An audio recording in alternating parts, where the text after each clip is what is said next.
আমি অ্যাকচুয়ালি চাই না ধর্ষণের বিচার হোক। এখন আপনারা বলতে পারেন যে আমি কেন চাই না ধর্ষণের বিচার হোক? আসলে ধর্ষণের বিচারটা করবেন কাকে?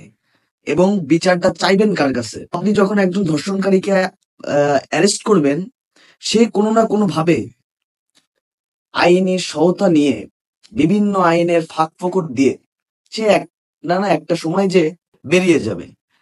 আর আমাদের আইন ব্যবস্থায় এতটাই দুর্বল এবং এতটাই স্লো যে একজন ধর্ষণকারী তার বিচার হতে হতে যে মেয়ে অথবা যে বোন যে নারীটা ধর্ষণ হয়েছে সে অলরেডি সুইসাইড সে মারা যায়। আলটিমেটলি এই ধর্ষণের বিচার করে আসলে কোনো লাভ নেই। ধর্ষণের শাস্তি মৃত্যুদণ্ড দিয়েও কোনো লাভ নেই, কারণ আপনি কোনোভাবে ধর্ষণকে রিডিউস করতে পারবেন না। এর অন্যতম প্রধান কারণ হচ্ছে আপনি রিডিউস করবেন কিভাবে? গতকাল যে আয়শা মাগুরায় যে ৮ বছরের কিশোরীকে ধর্ষণ করা হয়েছে, এইটা যে এত আলোড়ন সৃষ্টি করলো আমাদের দেশে, এর বেনিফিটটা কি হয়েছে? আমি রিসেন্ট আজকে একটু আগেই দেখতেছিলাম যে রংপুরে একজন বাবা তার মেয়েকে ধর্ষণ করেছে। আমরা জাতি হিসেবে কোথায় কোথায় নেমে গেছি? ইউরোপ আমেরিকায় যে মেয়েরা ন্যাংটা হয়ে ন্যাংটা হয়ে চলাফেরা করে, কই ওদের দেশে তো এত ধর্ষণের রেট নেই, তাহলে আমাদের দেশে কেন? আপনি যদি খেয়াল করেন, why Dubai is the safest country in the world, এর অনেকগুলো কারণ আছে। কারণ ওরা প্যাদানি দিতে জানে। ওরা জানে তুই ধর্ষণ করবি, তোকে হত্যা করা হবে। ওরা জানে আপনি কোনো কিছু চুরি করলে আপনার হাত কেটে দেবে, যার ভয়ে ওখানের ক্রাইম রেট অলমোস্ট 0%। তবে কি আমরা বাংলাদেশে এমন কোনো কিছু ইমপ্লিমেন্ট করতে পারি না? আসলে কিন্তু আমরা বাংলাদেশে এমন কোনো কিছু ইমপ্লিমেন্ট করতে পারি না, কারণ আমাদের কনস্টিটিউশন এত বাজেভাবে সাজানো হয়েছে যে এখানে আপনি যে কোনো অপরাধ করেই পার পেয়ে যেতে পারেন।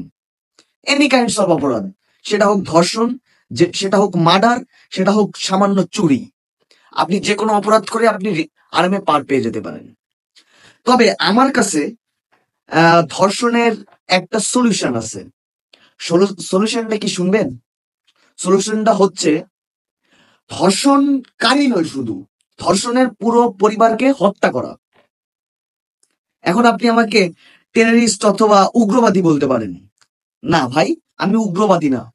আমি সদ্য আইন বিষয় থেকে পাশ করা একজন ছাত্র, এবং আমি বিবেকের কাছে প্রশ্ন করে দেখলাম যে এইটা ছাড়া কোনোভাবেই ধর্ষণের আসল বিচার কার্য সম্পন্ন করা সম্ভব না। এবং যেভাবে ধর্ষণের হার বাড়তেছে, এর কি বিচার হয়েছে? 114 জন নারী কতজন বিচার পেয়েছে আপনি আমাকে বলতে পারেন? কেউ পায়নি। এই যে আসিয়ার দোষটা কি ছিল? সে তার বোনের বাসায় ঘুরতে গেছে, যে তার বোনের শ্বশুরের দ্বারা ধর্ষণের শিকার হয়েছে, তার আপন দুলাভাইয়ের দ্বারা ধর্ষণের শিকার হয়েছে, এর দ্বারা ধর্ষণের শিকার হয়েছে। 3 জন বাপ বেটা মেলে ধর্ষণ করেছে, এবং সেই ধর্ষণ ধামাচাপা দিয়েছে তার মা। কত বড় নিকৃষ্ট এবং ওই বেয়াদব মহিলা! এই জন্য আমি বলি, ধর্ষণ কামস ফ্রম দ্য প্যারেন্টস। একজন ধর্ষণকারী তার জন্ম থেকেই সে একজন নিকৃষ্ট মানব হয়ে জন্মায়, কারণ যে মা ধর্ষণ করেছে সেখান থেকে সে বাঁচাতে চায়, সে কখনোই একজন ভালো মা হতে পারে না।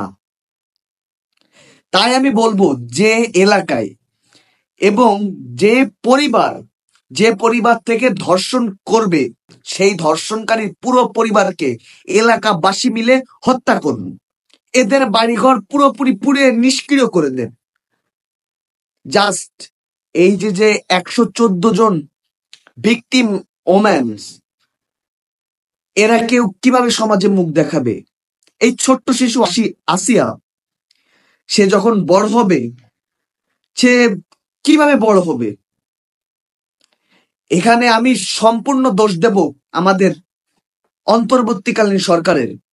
আমি দেখলাম অন্তর্বর্তীকালীন সরকারের একজন নারী উপদেষ্টা, I think I forget her name, but I am so much frustrated about that video because সেই নারী উপদেষ্টা ধর্ষণের বর্ণনা শুনতে যে ডাক্তারকে বলতেছে না না না আপনি আর বলেন না। কেন ভাই?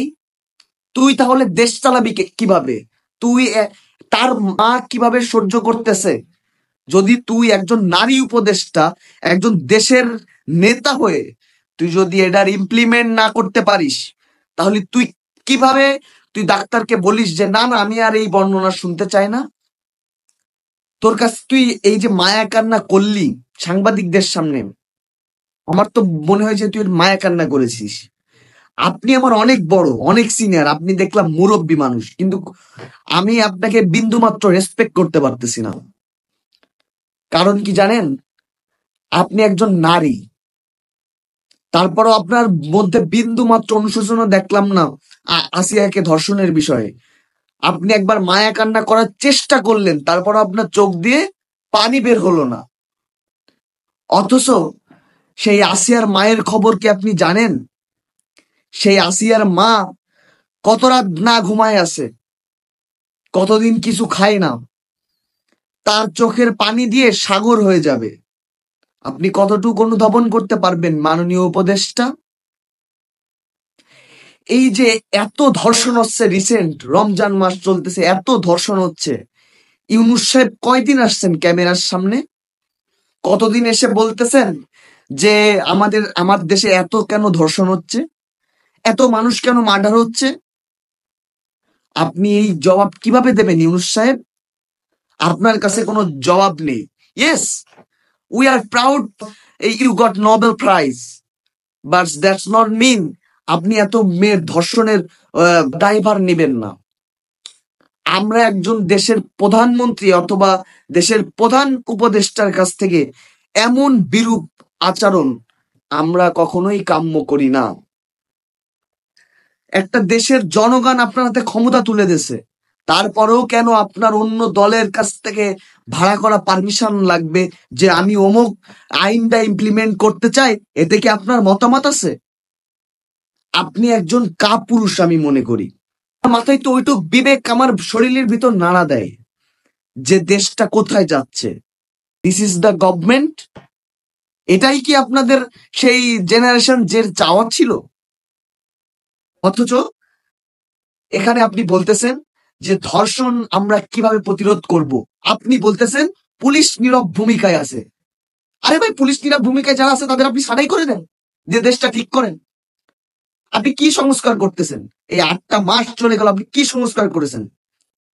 আপনি চাঁদাবাজি বন্ধ করতে পারেন নাই, আপনি ধর্ষণ বন্ধ করতে পারেন নাই, আপনি দেশের করাপশন বন্ধ করতে পারেন নাই, আপনি বাজার নিয়ন্ত্রণ করতে পারেন নাই। ব্যর্থ, আপনি ব্যর্থ।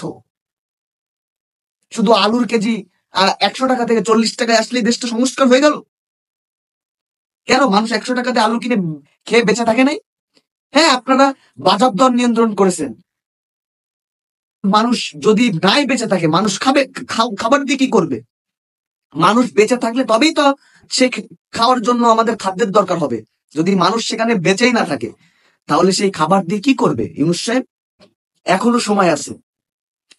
হয় এগুলোর বিচার করেন। বিচার কি? আমি ধর্ষণের কোনো বিচার চাই না। আমি চাই ধর্ষণের হত্যাকাণ্ড। যারাই ধর্ষণ করবে তাদের পরিবার ধরে হত্যা করে দিন। এত হত্যা হচ্ছে, 2-1টা কীট পতঙ্গ মরে গেলে দেশের কিচ্ছু হবে না। দেশ এবং জাতি এতে আরো নিরাপত্তাহীনতায় ভুগবে না। আমরা একটা সুস্থ জেনারেশন ক্রিয়েট করতে পারবো। যে আমি আমি জানি না আমার এই ভিডিও কয়েকজনে দেখবে কিনা, তবে আমার এই ভিডিও করার পিছনে একটাই কারণ, সেটা হচ্ছে অনেক কথা টেক্সট করে বা পোস্ট করে বোঝানো সম্ভব হয় না, যার কারণে আমি এই ভিডিওটা করতে বাধ্য হলাম। আমি চাই যে ধর্ষণকারীর পুরো পরিবারকে হত্যা করুন। ধর্ষণকারীকে যদি কোর্ট থেকে পারেন, কোর্ট থেকে জোর করে তুলে নেন। আমি পুলিশদের বলবো, আপনারা ছেড়ে দিন ধর্ষণকারীদের, জনগণের হাতে তুলে দিন। এরা বেঁচে থাকবে, এরা সরকারের খাবার নষ্ট করবে, এরা দেশের মানুষের ট্যাক্সের টাকার জেলখানার যে সুযোগ সুবিধা এরা সেটা ভোগ করবে। এদের কোনো রাইটস নেই এই ফ্যাসিলিটিস ভোগ করার। এদের হত্যার জন্য ছেড়ে দিন, জনগণ এদের হত্যা করুন। অথবা যদি বিচার করতে চান তাহলে সেটা লাইভ টেলিকাস্ট করুন। এত হত্যাকাণ্ড, হ্যাঁ আপনারা বলতে পারেন যে এটা আমাদের দেশের ভাবমূর্তি নষ্ট হবে। আরে বিয়া, ভাবমূর্তি কখন নষ্ট হবে?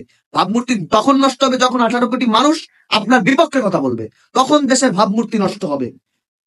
যখন 18 কোটি মানুষ আপনাকে বাহবা দেবে, তখন আপনার দেশের ভাবমূর্তি নষ্ট হবে না, হবে না, হবে না। আপনি লাইভ টেলিকাস্টের মাধ্যমে বেশি না 50 জন রেপিস্ট এই ওদিকে ওপেন ক্রস ফায়ার দিয়ে দেন, তাহলে বুঝবো আপনার গভর্নমেন্ট সাকসেসফুল, আপনার গভর্নমেন্ট ঠিকঠাক কাজ করতেছে। আদারওয়াইজ ভাববো আপনারাও দালাল।